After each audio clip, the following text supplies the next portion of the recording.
After 40 years of marriage, Eleanor did not wake up one morning angry or heartbroken. She woke up aware that the silence she had learned to live with was not peace but habit, that the small compromises she once called love had slowly trained her to minimize herself.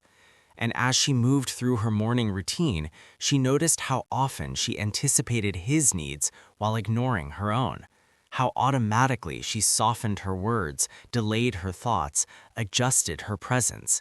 And it struck her that none of this had been explicitly demanded. It had simply grown from years of choosing harmony over honesty. And sitting alone at the kitchen table, she realized that her exhaustion was not from conflict, but from restraint, from carrying unspoken truths that no longer felt noble. And for the first time, she did not frame this realization as blame or regret, but as information, clear and undeniable, because she understood that love which requires disappearance is not devotion, but erasure. And while she did not yet know what change would look like or how slowly it might arrive, she knew something fundamental had shifted inside her, not toward anger or escape, but toward self-recognition. And that awareness, quiet and steady, felt more powerful than any argument she had avoided for decades. In the weeks that followed that quiet realization, Eleanor did not make sudden decisions or dramatic announcements. Instead, she observed, carefully and honestly, the rhythms of her life, as if she were seeing them from the outside for the first time, noticing how conversations revolved around logistics rather than connection, how affection had become functional instead of intentional, and how often she felt most herself only when she was alone. And this awareness did not bring immediate sadness, but a slow, heavy clarity, because she began to understand that loneliness can exist even in long shared spaces, and that time together does not automatically mean emotional closeness. And as memories surfaced, she saw how often she had justified her own silence by telling herself that stability was more important than expression, that endurance was a form of loyalty, and that wanting more was somehow ungrateful. Yet now, those explanations felt thin, almost rehearsed, and she realized they had been repeated so many times that they had shaped her identity without her consent. And this recognition was unsettling, not because it exposed betrayal or cruelty, but because it revealed how much of her life had been lived in quiet accommodation. And while she still cared deeply, she could no longer ignore the growing distance between who she was and who she had learned to be. And some nights she lay awake wondering when exactly she had stopped sharing her inner world, when she had started editing herself before speaking, and whether that gradual retreat had been invisible because it happened so slowly. And although fears surfaced at the thought of change, it was no longer stronger than the exhaustion of remaining unchanged. And she understood that acknowledging this truth did not mean rejecting her past, it meant finally listening to it. And that listening, though uncomfortable, felt like the first honest conversation she had had in years. As days slipped back into something resembling routine, Eleanor noticed that her awareness did not soften or fade, but instead grew sharper, more persistent, as if once her eyes had opened, they refused to close again, and ordinary moments began to carry a quiet, unsettling weight she could no longer ignore, because every small interaction seemed to confirm what she had already begun to understand, that she was present in her life physically, but slowly absent emotionally. And this absence was not loud or dramatic, but subtle, layered into pauses, polite smiles, unfinished sentences, and the way she often chose silence, not to keep peace, but to avoid the exhaustion of being misunderstood. And as she moved through her days, she started to reflect on how easily years can disappear when life is carefully managed instead of truly lived, how comfort can slowly replace curiosity, how stability can become a cage when it demands the constant shrinking of oneself. And she realized that responsibility, when carried alone for too long, does not make a person stronger, but quietly erodes them from the inside. And what troubled her most was not a single memory or moment of pain, but the accumulation of all the times she had adjusted, softened, delayed her own needs for the sake of harmony, telling herself that endurance was maturity and patience was love, until one day she could no longer tell where compromise ended and self-erasure began. And in this realization, she did not feel anger or urgency, only a deep, steady clarity, the kind that settles slowly and refuses to be argued away. And for the first time, she allowed herself to admit that the emptiness she felt was not a personal failure, but a signal, a quiet truth asking to be acknowledged. And although she did not yet know what change would look like or how long it would take, she understood something essential had shifted. Because once you recognize your own absence, returning to it becomes not a desire, but a necessity. The realization did not bring immediate action, but it changed the way Eleanor observed everything around her. Because once she understood that her absence from her own life had been gradual, she began to notice how deeply it was embedded in her habits, her language, and the quiet expectations she placed on herself. And she started to see how often she anticipated disappointment before it even appeared, how she adjusted her tone, her timing, her desires to fit what felt acceptable rather than what felt true. And this awareness followed her through ordinary days, through conversations that sounded familiar but felt hollow, through routines that once offered comfort but now felt like repetition without meaning.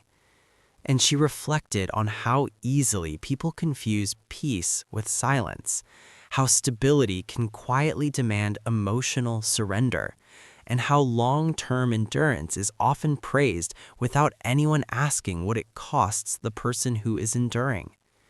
And as these thoughts settled, she noticed a subtle shift within herself, not a surge of courage or rebellion, but a growing resistance to dismissing her own inner experience, a refusal to keep translating her feelings into something smaller and more convenient for others. And she realized that much of her exhaustion came not from conflict, but from restraint, from the constant internal negotiation between what she felt and what she allowed herself to express. And while she still moved carefully, still fulfilled her responsibilities, something essential had changed, because she was no longer willing to confuse familiarity with fulfillment. And in this quiet internal shift, she sensed the beginning of something fragile but undeniable. The first moments of choosing awareness over autopilot, presence over survival. And although she did not yet speak these realizations aloud, they settled deeply within her, steady and patient, waiting for the moment when acknowledgement would no longer be enough and action would finally feel inevitable. As this awareness deepened, Eleanor found herself revisiting memories she had long filed away as insignificant, moments that once felt too small to matter but now revealed a pattern she could no longer ignore. Because she began to recognize how often she had minimized her own reactions, how frequently she had told herself that disappointment was normal, that longing was unrealistic, that asking for more would somehow make her ungrateful or difficult. And this internal narrative had followed her quietly for years, shaping her choices without ever announcing itself.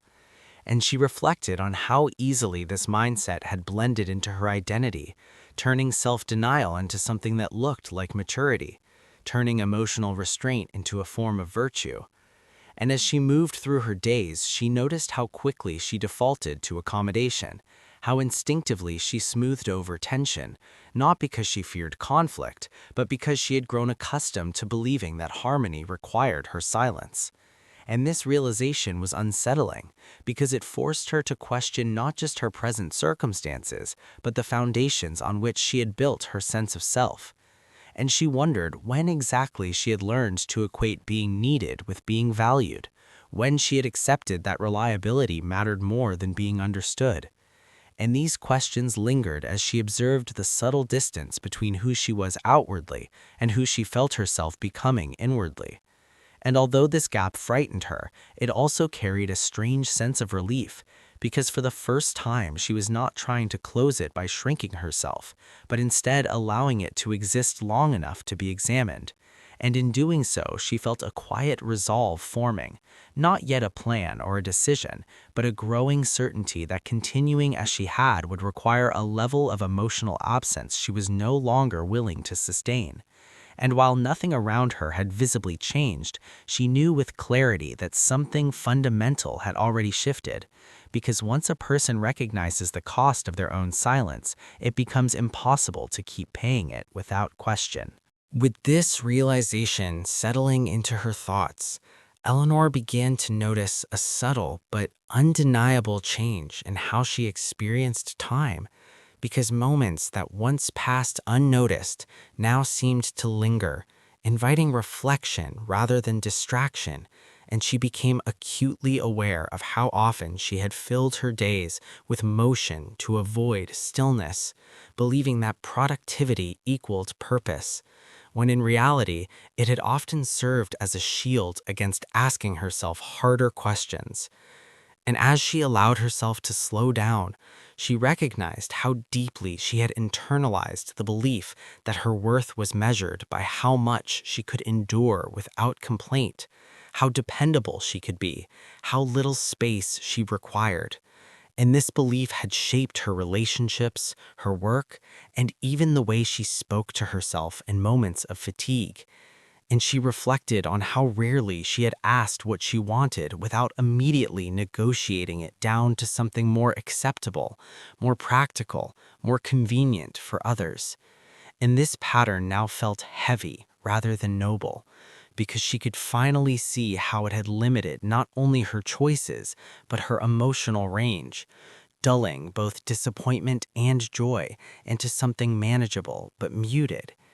And as she sat with this understanding, she felt an unfamiliar discomfort, not fear, but the unease that comes from realizing that change does not always announce itself as urgency, but sometimes arrives quietly as an inability to continue pretending that survival is the same as fulfillment.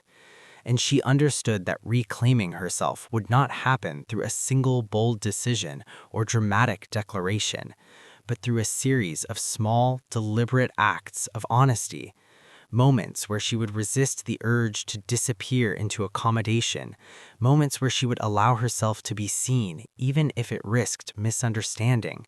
And while this path felt uncertain and slow, it also felt real in a way her previous endurance never had, because for the first time, she was not asking how much she could tolerate, but how fully she was willing to live.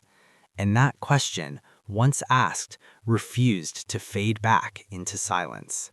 As Eleanor carried this question with her into the following days, she noticed how it subtly reshaped her interactions, because she no longer rushed to smooth over discomfort or fill silence with reassurance, and instead she allowed pauses to exist, discovering that they revealed more truth than explanations ever had.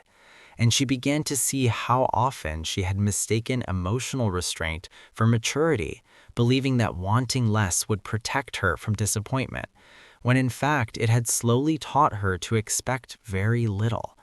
And this realization brought a quiet sadness, not sharp or overwhelming, but steady, like the recognition of a long-neglected part of herself finally asking to be acknowledged.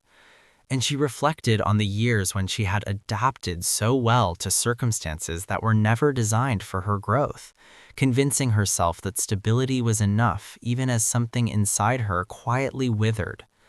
And she saw now how easy it is to confuse familiarity with safety, and how often she had chosen predictability over possibility because it required less courage. And yet, as she allowed these thoughts to surface, she felt a surprising sense of strength beneath them. Because awareness, though uncomfortable, also carried clarity, and clarity made it impossible to return to the unexamined life she had once accepted. And she found herself paying attention to small impulses she would have previously ignored. The urge to speak honestly instead of politely, to rest without justification, to admit uncertainty without immediately resolving it. And these moments felt risky, not because they threatened external consequences, but because they challenged the identity she had built around being reliable, composed, and undemanding. And as she experimented with letting herself exist without constant self-correction, she realized that the fear she felt was not of loss, but of expansion, of becoming someone who could no longer fit comfortably into roles that required her to shrink. And while she did not yet know what changes this awareness would demand of her life, she understood that the greatest shift had already occurred internally, because she was no longer willing to measure her well-being by how little she needed, but by how truthfully she could respond to her own experience.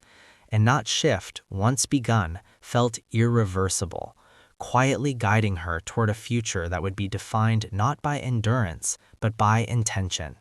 In the quiet that followed this internal shift, Eleanor did not make any dramatic declarations or sudden changes, because what mattered most was not how quickly her life transformed, but how honestly she now inhabited it. And she began to understand that fulfillment was not something waiting in a different place or a different version of herself, but something shaped moment by moment through the courage to remain present, even when presence revealed discomfort. And as she moved through familiar routines, she noticed how they felt different now, not because they had changed, but because she was no longer numb to their impact.